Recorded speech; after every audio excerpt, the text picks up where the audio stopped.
Hey there, this is Boone Christensen, and this is 5 Minutes of Therapy.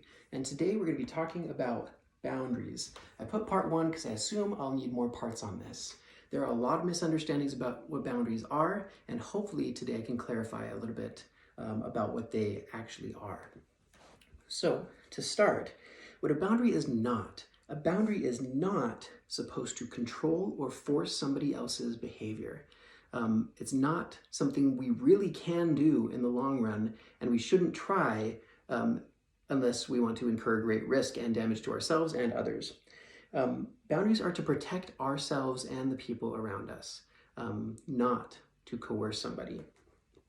Boundaries do not involve shaming, attacking, or any other form of physical or emotional violence, unless you are in a state where you need to physically defend yourself. Otherwise, like if you are being attacked verbally, the best boundary does not involve reverse verbal attacks. The best approach is non-aggressive. And so in a case where, say you were in a room with somebody and they are criticizing and shaming and insulting, the boundary would be leaving the room rather than trying to defend yourself with words. Boundaries are not requests, commands, threats, or wants or preferences. And so saying, would you please do this for me? Or would you please stop doing that?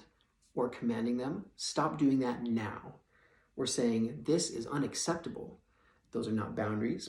Threats of things that you don't want to follow through on or don't intend to are not boundaries. And expressing wants and preferences, saying, I really want this to happen, or you know that I don't want this. That is not a boundary. A boundary is an if-then statement. If this happens, then this will be the consequence. And that consequence has to be something that you can actually control and something that you are actually willing to follow through on. So with a toddler, if my son is hitting me, instead of saying, stop doing that right now, or that's a bad thing to do, I say, if you keep doing this, then you will go into the safety zone. That's something that I can actually control and I'm willing to follow through on. Safety zone is our little timeout spot.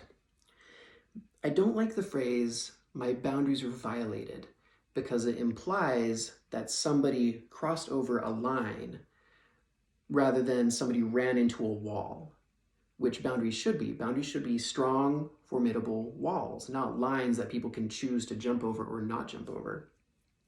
They can be overpowered or they can be irrelevant. So imagine the case of a teenager who is consistently getting traffic violations. If that happens, you might say, okay, if this happens again, then you will lose your cell phone. It is an if-then statement, but it's irrelevant because it doesn't actually stop the teenager from getting traffic violations if they still have the car keys. And we can't say that the boundary was violated if they break the rule again because there was no wall.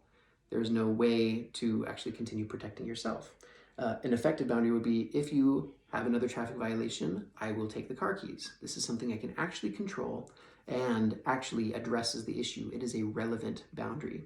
And unless the teenager is going to try and yank them out of your hands, it's not someone that can be overpowered. But the main issue I see with most people is not the inability to create boundaries, but the inability to enforce them. There's often some sort of fear involved in enforcing boundaries,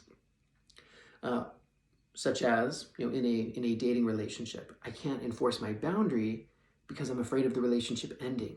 Or with kids, I'm afraid of enforcing the boundary because I'm afraid of them throwing a tantrum or them getting angry at me.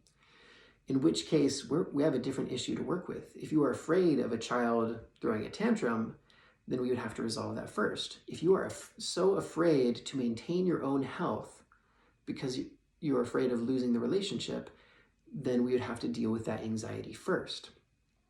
So, examine what keeps you from actually enacting actions and consequences to maintain your own health, and then find out what is working, what is not working, and whether or not your boundaries are actual walls instead of lines that people can jump over. Thanks.